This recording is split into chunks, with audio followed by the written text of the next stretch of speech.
Frau Hauptmann Margarete von Steinberg stared at the hamburger on her plate as if it were a personal insult. A graduate of Berlin's prestigious culinary academy, a woman who'd managed officers' dining halls across occupied France, she now faced what she considered the ultimate proof of American barbarism: minced meat squeezed into a patty and served on bread like street food. The afternoon sun blazed through the windows of Camp Rustin, Louisiana's mess hall, casting harsh light on what Margarete viewed as culinary tragedy. Around her, 40 German women prisoners sat in various states of confusion and disgust. These weren't common soldiers. They were nurses who'd served in field hospitals, radio operators who'd coordinated military communications, administrative officers who'd managed complex logistics. Many came from educated families, raised in a culture that viewed German cuisine as the pinnacle of European sophistication. "Ladies," Margarete announced in crisp German, her voice carrying the authority of someone accustomed to being obeyed, "this is what happens when a nation has no culinary heritage. They feed educated women like we are carnival workers." She gestured at the hamburger with barely concealed contempt. The patty sat between two halves of a soft white bun, topped with lettuce, tomato, onion, and what appeared to be some kind of sauce. To Margarette's trained eye, it looked like something assembled in haste by someone with no understanding of proper cooking technique. Beside her, Oberleutnant Helga Zimmermann, a former hospital administrator from Dresden, nodded in agreement. "In Germany, we would serve this to factory workers during lunch breaks. Perhaps, even then, we would prepare it with more dignity." Lieutenant Sarah Mitchell, the American mess hall supervisor, stood near the serving line watching the German women's reactions with an expression of patient amusement. She was a tall woman in her early 30s, with the kind of practical demeanor that suggested she'd dealt with difficult situations before. Her uniform was immaculate despite the Louisiana heat, and her eyes held something that looked like quiet confidence. "Ladies," Mitchell said in careful, slow English, "I understand this is different from what you're used to, but I encourage you to try it before making judgments. American hamburgers have been feeding families across this country for generations." Margarete understood enough English to catch the gist, though she pretended otherwise. She turned to the younger women at her table, Nurse Petra Vogel, radio operator Anneliese Weber, and administrative clerk Greta Hoffmann, and spoke loudly enough for others to hear. "The Americans think if they feed us enough, we will forget that we are prisoners. They do not understand that some of us have standards that cannot be compromised by abundant portions." Several women laughed at this observation, emboldened by Margarette's leadership. Since arriving at Camp Rustin 3 weeks earlier, Margarete had become the unofficial voice of the German women, the one who articulated their shared sense of displacement and cultural superiority. It was a role she'd fallen into naturally, built on her professional credentials and her inability to accept that defeat might mean learning from the victors. The mess hall buzzed with German conversations, women comparing this latest meal to what they had eaten back home. Some discussed the dark rye bread they missed, others the proper sauerbraten their mothers had made. Several reminisced about peacetime Sunday dinners that seemed like distant dreams now. Margarete pushed the hamburger to the edge of her plate, focusing instead on the other items: green beans that were adequately prepared, potato salad that was passable though too sweet for her taste, and corn on the cob that reminded her why Germans fed corn primarily to livestock. She ate methodically, maintaining the posture and precision that had been drilled into her during her culinary training. Across the hall, she noticed that a few of the younger German women were actually attempting to eat the hamburgers. Anneliese Weber, sitting 3 tables away, had taken a small bite and was chewing with an expression that looked suspiciously like surprise rather than disgust. This troubled Margarete. If the younger prisoners started accepting American food without resistance, it would undermine the cultural solidarity she'd been trying to maintain. "Anneliese," Margarete called out in German, her voice sharp enough to cut through the dining hall chatter, "you are actually eating that?" The young radio operator looked up, caught between embarrassment and defiance. At 23, she was nearly 15 years younger than Margarete, and clearly intimidated by the older woman's authority. "It is not as bad as it appears, Frau Hauptmann. Different, yes, but the meat is fresh and well seasoned." "Fresh meat does not excuse poor technique," Margarete replied coldly. "A properly trained cook would never reduce quality beef to ground paste. It is wasteful and primitive." But even as she spoke, Margarete caught the aroma drifting from Annaliese's table-charred beef with notes of pepper and smoke, the tangy sweetness of the sauce, the yeasty warmth of fresh bread. Her stomach responded with an involuntary flutter of interest that she quickly suppressed. She had not survived 12 years in professional kitchens by letting base hunger override her refined judgment. As the meal concluded and the women filed out into the harsh Louisiana afternoon, Margarete overheard fragments of conversation that disturbed her carefully maintained narrative.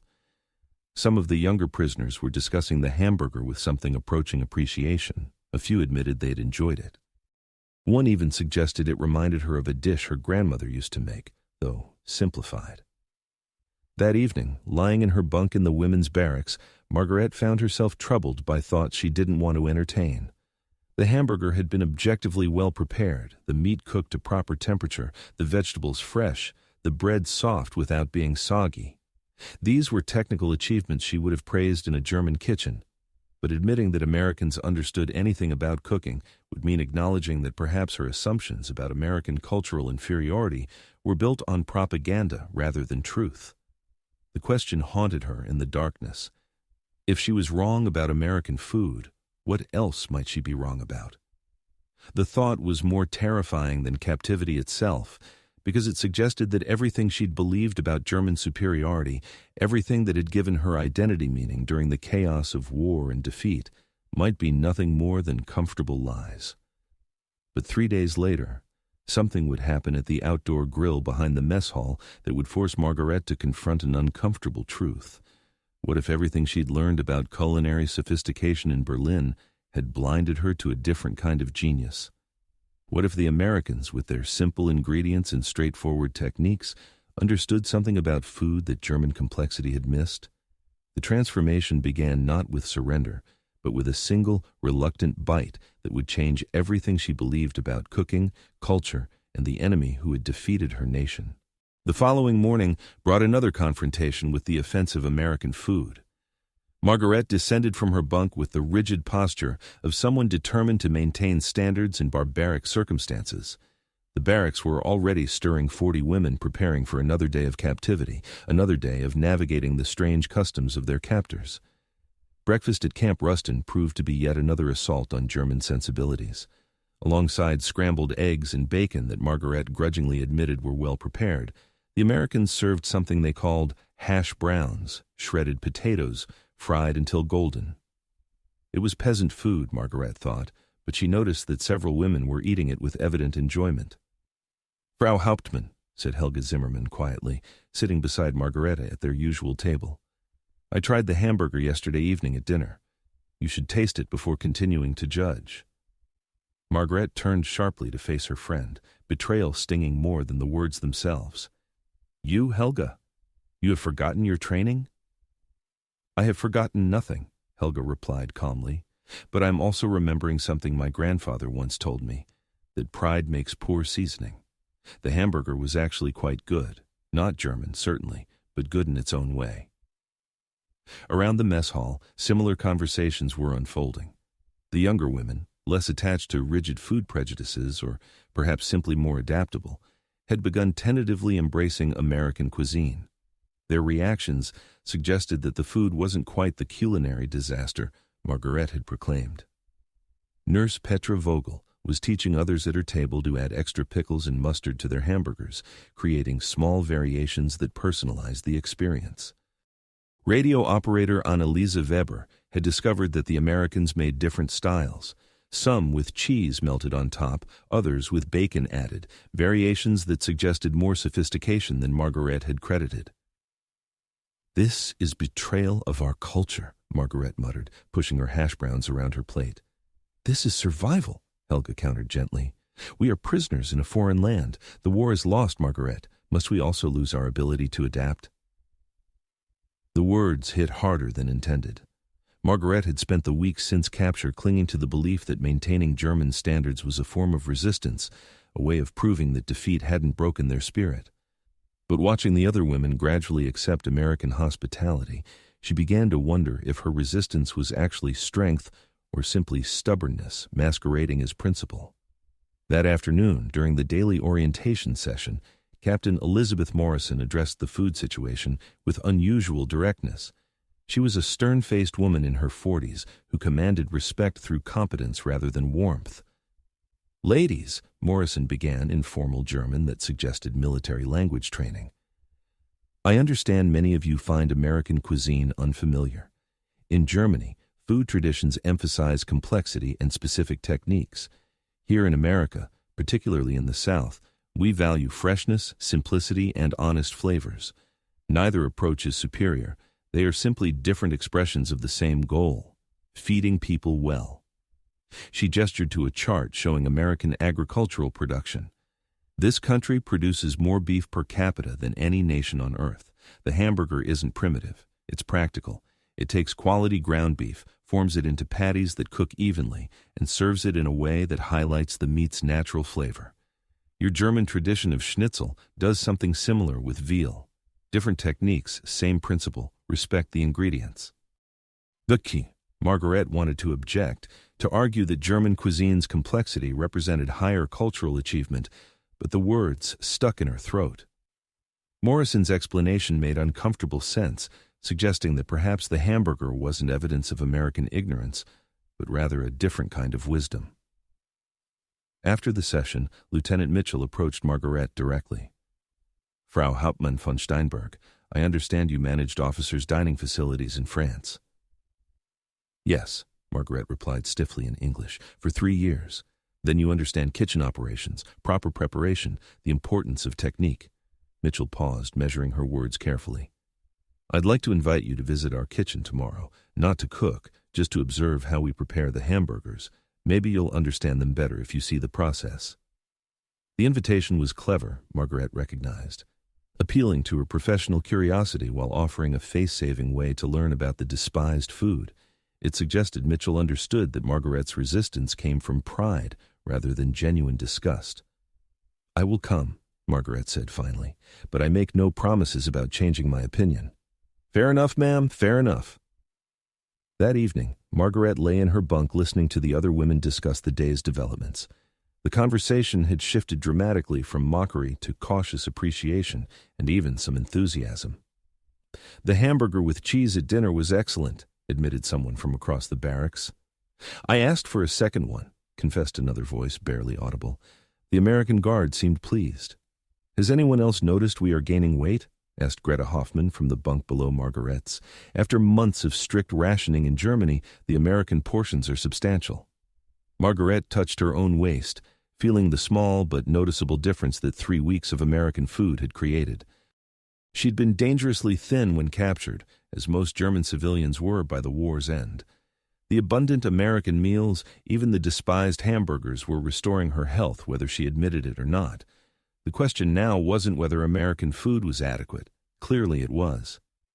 The real question was whether her pride would prevent her from admitting that these supposedly backward Americans might understand something about cuisine that sophisticated Germans had overlooked. Through the barracks window, she could see the outdoor grill area where the Americans sometimes prepared meals in warm weather. Tomorrow, Lieutenant Mitchell would show her the hamburger preparation process, and Margarete would be forced to evaluate American cooking with professional honesty rather than patriotic prejudice. The thought both intrigued and terrified her. What if the Americans really did know what they were doing? What if their simple, direct approach to cooking represented not ignorance, but clarity? What if she'd been wrong? Sleep came slowly that night, troubled by questions that challenged everything she'd built her identity around.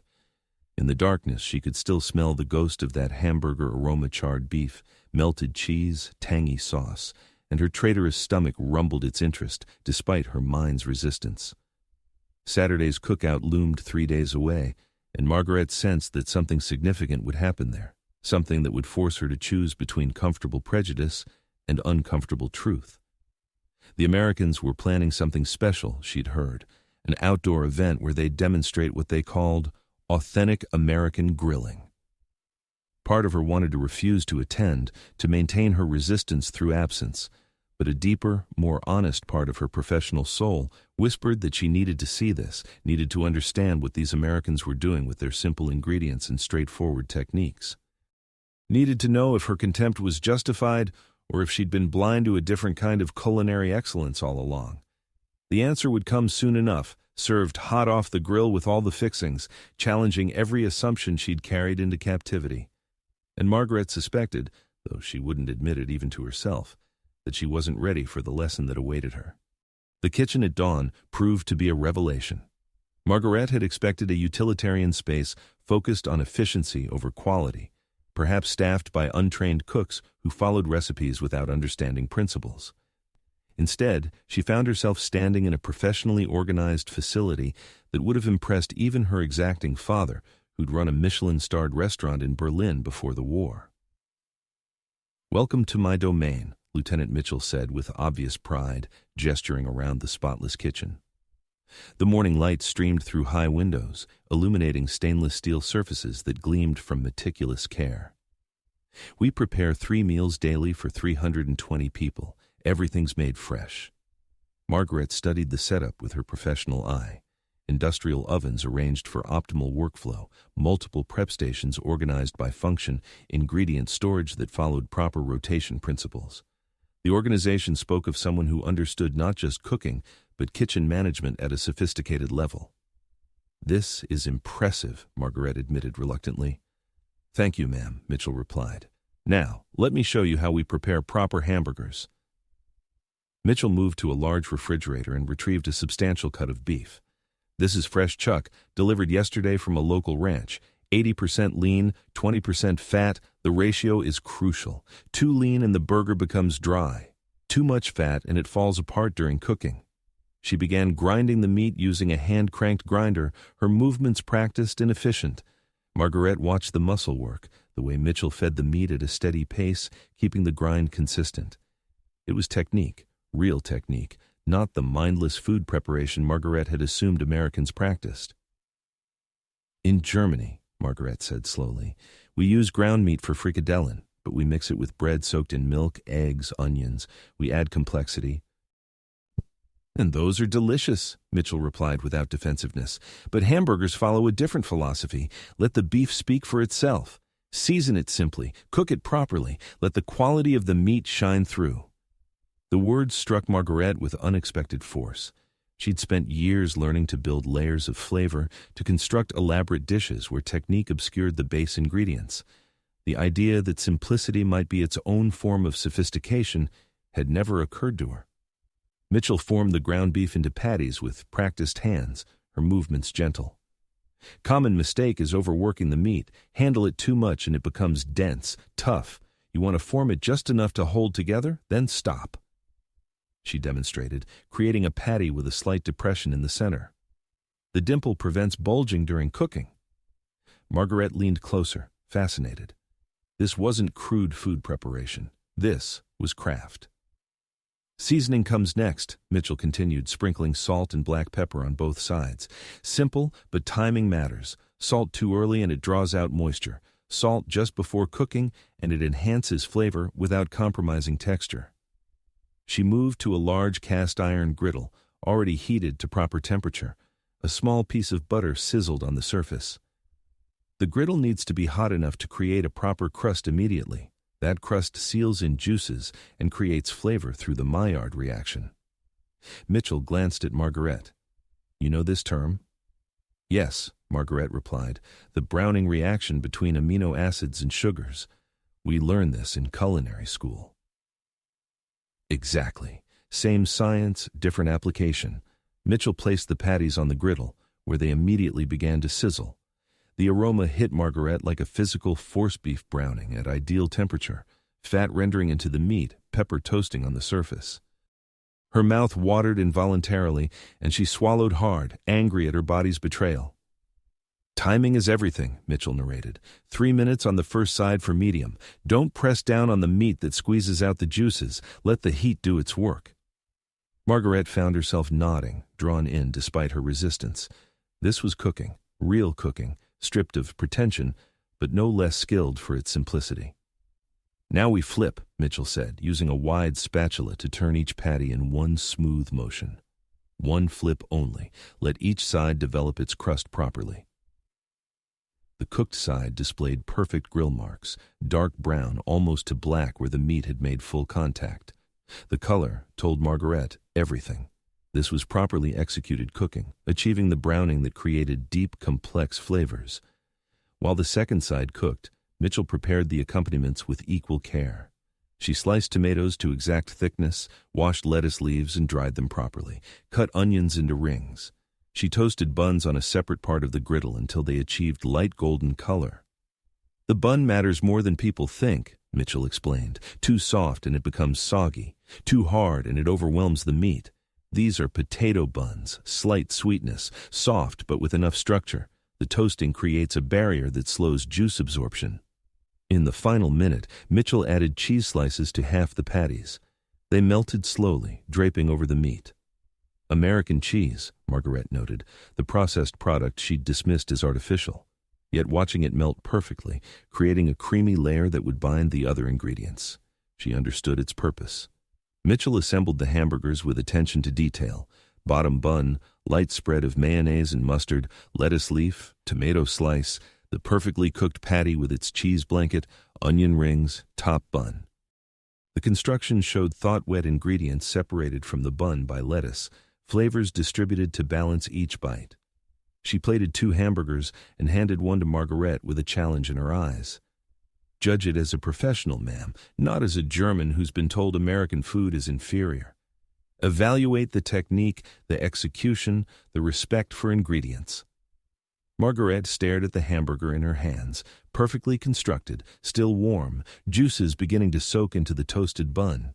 Every instinct told her to refuse on principle, but her professional curiosity demanded honest evaluation. The hamburger felt substantial in Margarete's hands, heavier than she'd expected. Heat radiated through the paper wrapping, and the aroma enveloped her.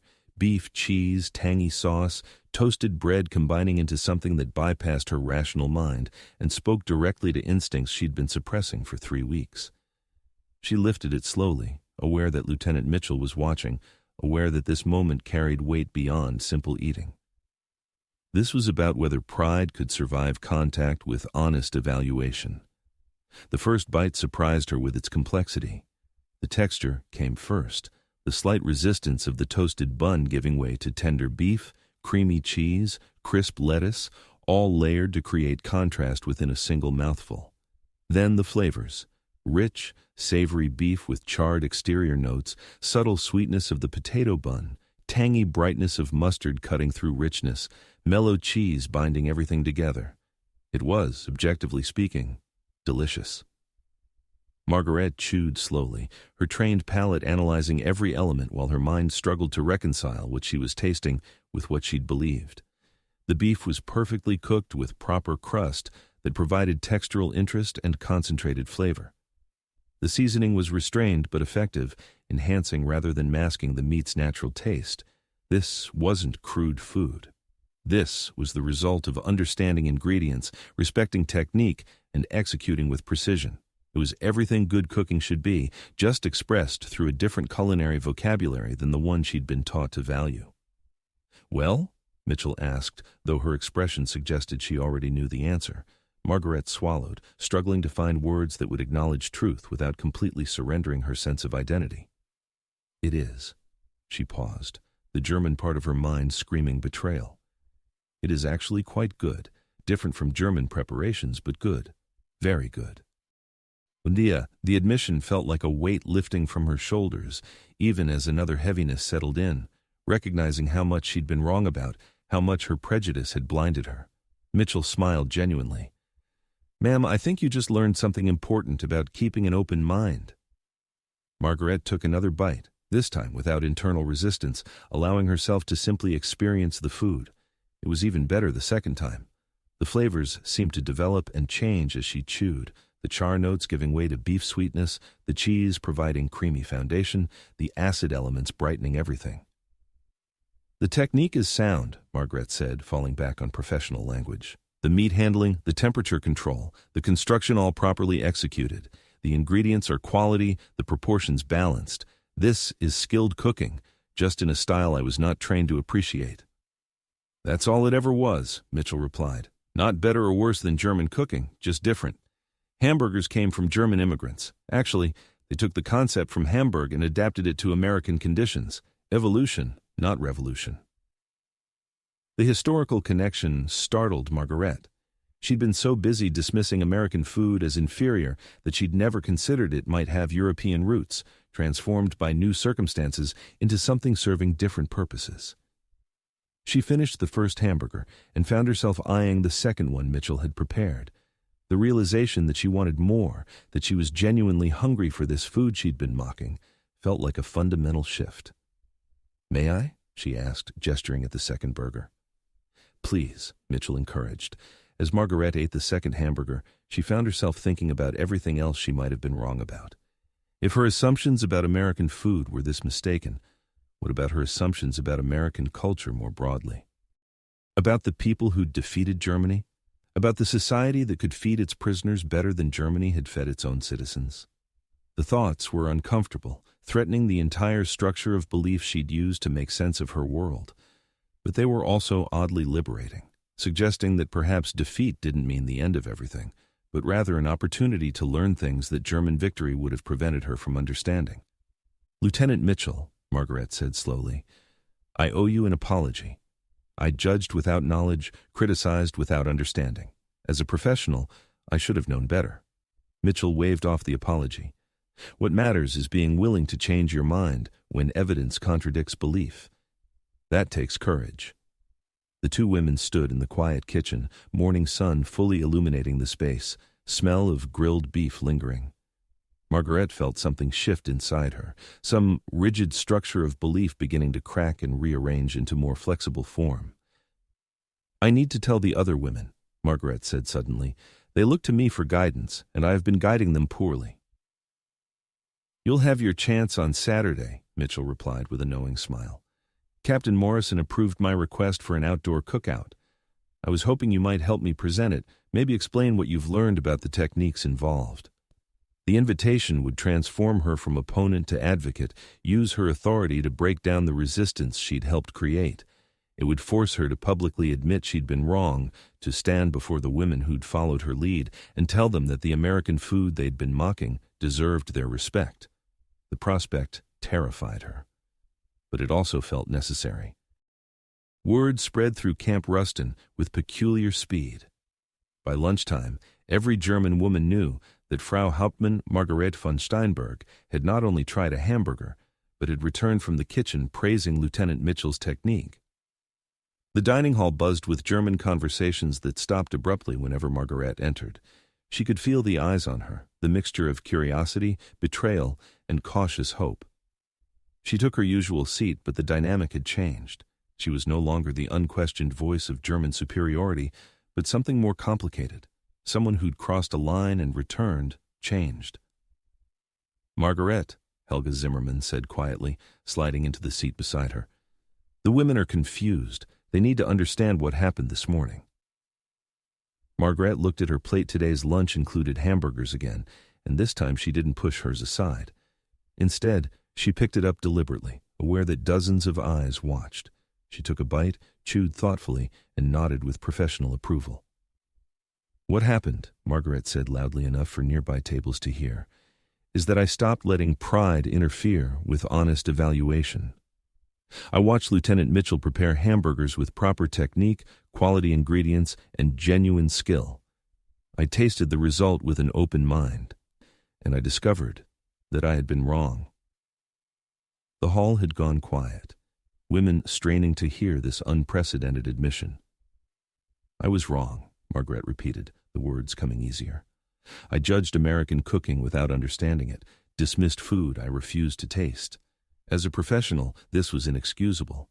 I'm telling you now, the American hamburger, when properly prepared, is genuinely good food. Different from what we know, yes, but good." Nurse Petra Vogel spoke up from a nearby table, her voice tentative.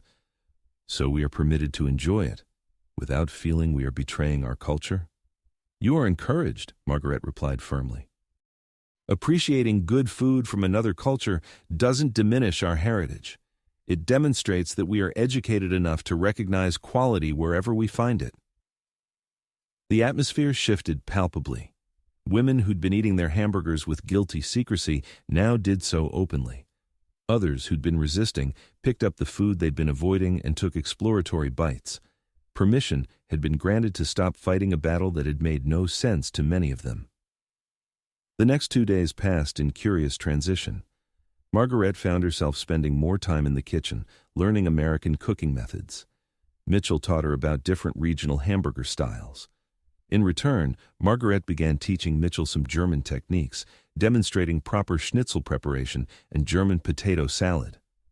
"This is incredible," Mitchell said, tasting the potato salad. "It's like the same destination reached by different roads. American potato salad uses mayonnaise for richness. Yours uses vinegar and gets richness from bacon fat. Both work, just different philosophies." The exchange felt significant, like something being built between former enemies that transcended the war. Food was becoming a bridge where politics had constructed walls. But that evening, a letter arrived through Red Cross channels that shattered Margarete's growing equilibrium. Her younger sister, Katharina, wrote from Berlin in handwriting that trembled with desperation.